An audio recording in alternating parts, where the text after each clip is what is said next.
What's going on, guys? Welcome back to the channel. Pretty chill video today. I'm just chilling here in my car with some hot chocolate, and really because I want to share some insights with you guys, my own personal lessons, mistakes, and things that I've learned as an appointment setter over the last 2 years. For me personally, I was an appointment setter, like a DM setter, all through 2024 for a big Airbnb coach, and before that in like 2023 I did some side gigs here and there, like fitness coach. Like I feel like I work with a fitness coach, some make money online offers, nothing crazy, like 1 to 2K a month, nothing crazy. But with the Airbnb offer, I hit my biggest one, which is 5K.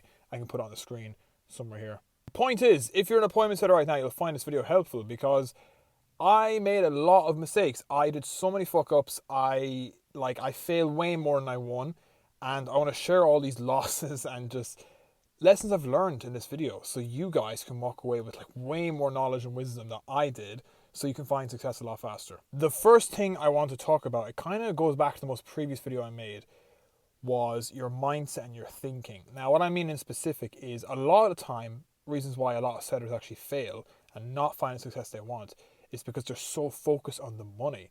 Now to expand on that further, let's say you're a setter and your goal is to make 4 or 5K a month because you need the money. Like you really need the money. You're like so stressed, you have to make money.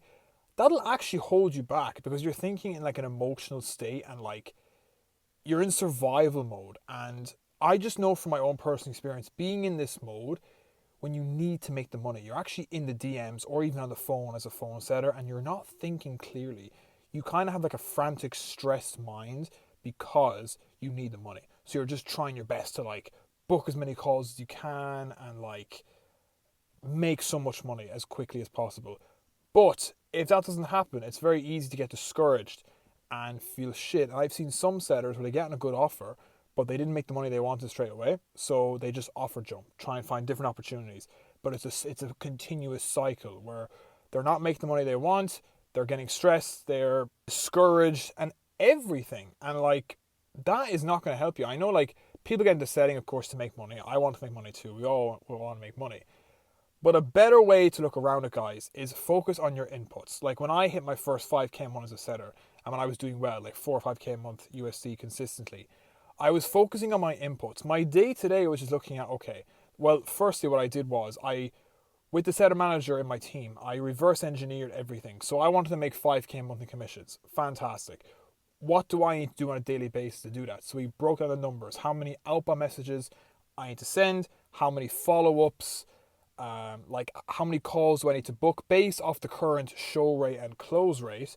How many calls do I need to book in order for enough to show up to make, for example, 5K commissions? Like for example, if the close rate is 20% and the show rate is 75%, I need to calculate how many calls do I need to book in order to make that 5K a month goal happen based off the current numbers. So instead of just operating out of like pure emotion, trying to make 5K in commissions and just trying to like grind and lock in to make money, just break down into inputs. Like don't even think about the money, just hyper focus on what you need to do every single day. If you do the numbers and you do exactly what's required, it will happen. Like it's just a different way to think, and it's so much better for yourself because that way, and you're not thinking about the commissions, you're just thinking, okay, if I don't do my 50 follow-ups and 100 outbound messages and book 10 calls, I won't be able to hit my goal. Something like that, right? But point is, you're just like, you've broken down everything in numbers. Because the big thing as well, guys, this is a lesson for business as well. I was part of an appointment setting team in a company doing 200K a month. I was responsible for bringing a lot of money in.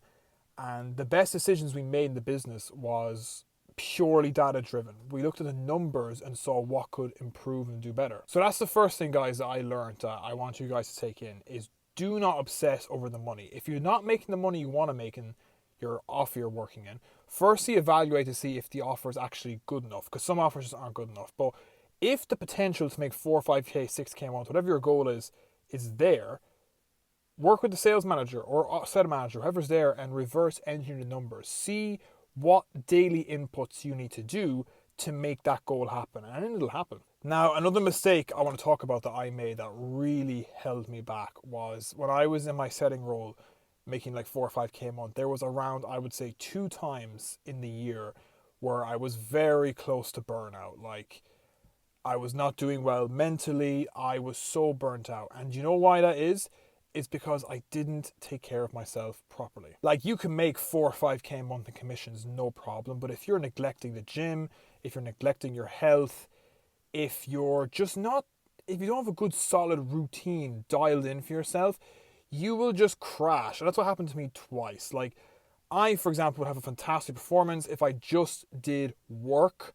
And then if I continue just working, not taking care of my health, not going to the gym consistently, not eating healthy enough, just working, it'll catch up with me later, which it did twice.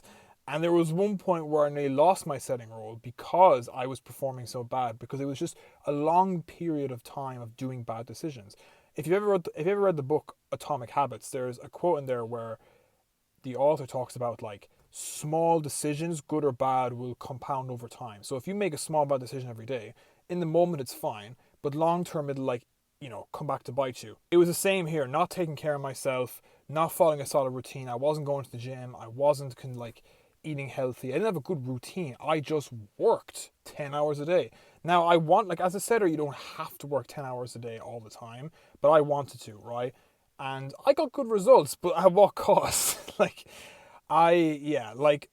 a big lesson for you guys. As a setter, do not neglect your health.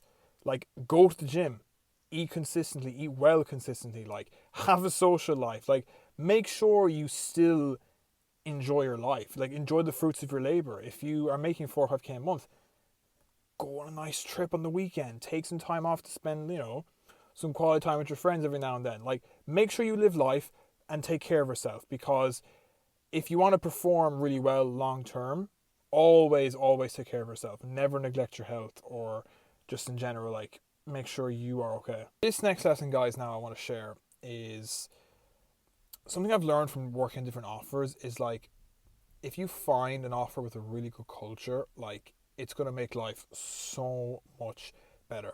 There's too many offers out there where, like, the business owner is, like, micromanaging, and they're just, like, leading with punishment. So if you make mistakes, you'll get in trouble. They'll give out to you, say, this is a terrible performance, you can't do this, like, you can't do that. The best setting teams I've personally seen is when the culture is amazing. The offer I was a part of, the culture was super, super good. Like, the business owner was so encouraging. Like, we all had each other's back, and, like, people were rewarded. Like, I got, like, a nice office chair and a nice office from the offer owner, like, as a gift, because I worked so hard over a long period of time.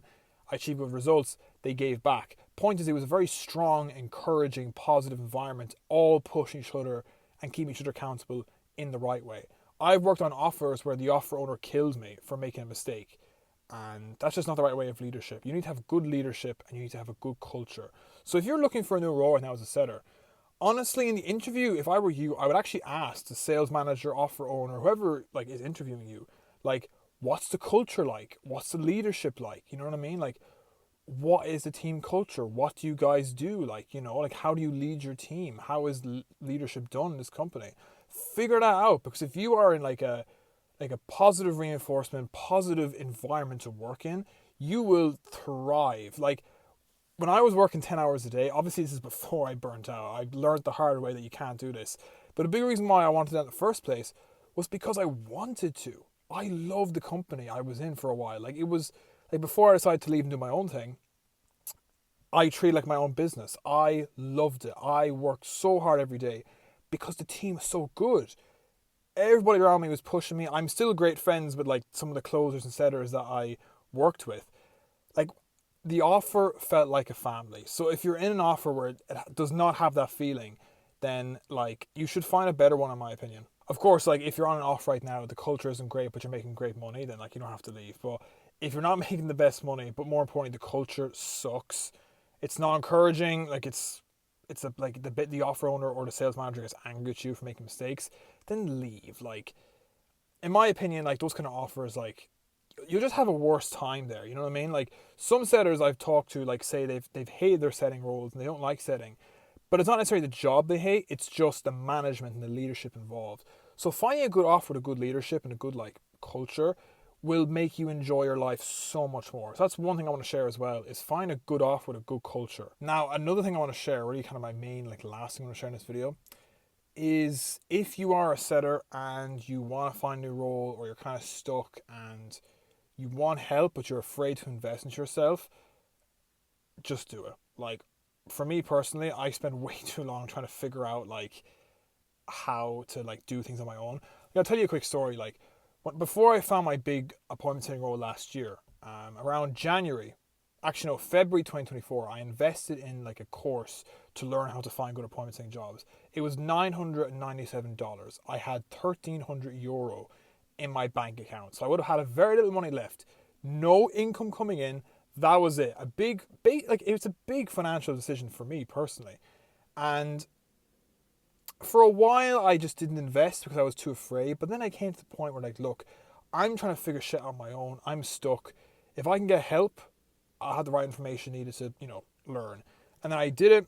2.5 weeks later, I found the role because the information in this program helped me. So the point I'm trying to make, guys, is if you need help as a setter, like, don't continue doing things on your own. Like, yes, like researching YouTube and even using ChatGPT, like it can help, but actually working with a mentor who, has achieved what you want to achieve is like so much easier. It'll make your life easier because you'll find success faster. They can pass you information that like work for them that you can just take action on.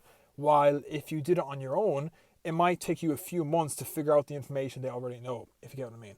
It just slows down your journey and makes your journey like longer to find success, while working with a proven mentor that has achieved what you want to achieve will get you where you want to get to way sooner. But that's really my insights for this video, guys. Just like some like things that I've learned and picked up on over the last few years that like I used to make the mistake of, and like kind of what worked for me. So you guys can hopefully then take some advice from this video and become successful for yourselves. But guys, hope you enjoyed the video, and I will see you all in the next one.